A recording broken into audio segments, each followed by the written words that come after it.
Janine and Jericho latest updates, Echo, ibinandera ang last shooting day ng Quezon, excited na ang fans.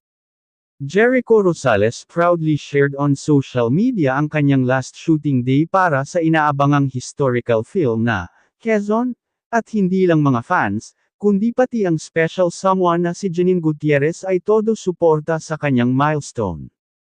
Last day on set, what a journey! Echo. Sa kanyang Instagram post, makikitang suot ni Jericho ang period costume bilang Pres. Manuel L. Quezon, captioned with, "Mas mahigit, last day on set. What a journey. Salamat sa tiwala, sa team, at sa lahat ng sumuporta mula simula. This one's for the country." Makikita rin ang ilang behind-the-scenes photos na kuha sa isang makasaysayang lokasyon, kasama ang cast at production team. Kitang-kita ang fulfillment at excitement ni Echo, na ilang buwan na ring paspusang nag-shoot para sa pelikulang ito. Janine, proud na proud. Bagamat wala pa siyang official statement, ilang fans ang nakapansin sa comment ni Janine sa post ni Echo. Mas mahigit, so proud of you, simpleng mensahe pero punong-puno ng suporta at pagmamahal. Marami tuloy ang sana all, sa sweet exchange nila online.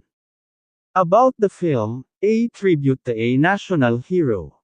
Ang Quezon ay isang historical biopic na naglalayong muling isalaysay ang makasaysayang buhay ni Manuel L.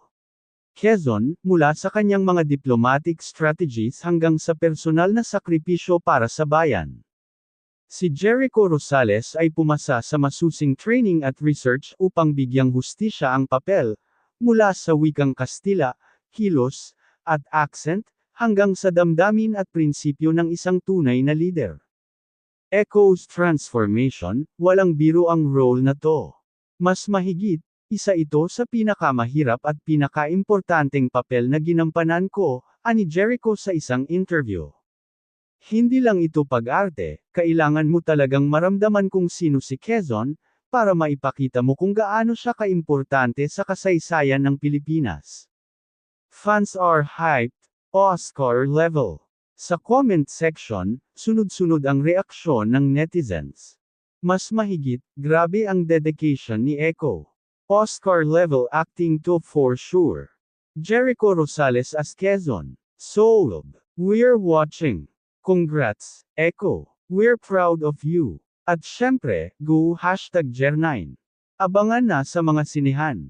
Ang Quezon ay inaasahang ipapalabas early next year, kasabay ng selebrasyon ng National Arts Month. Siguradong isa ito sa mga pinakaaabangang pelikula ng taon, at sa husay ni Jericho, plus ang all-out support ni Janine, handa na tayong mapanood ang bagong mukha ng kasaysayan. Follow Celebrity Hub para sa susunod na update sa buhay, proyekto, at pag-iibigan nina Jericho at Janine.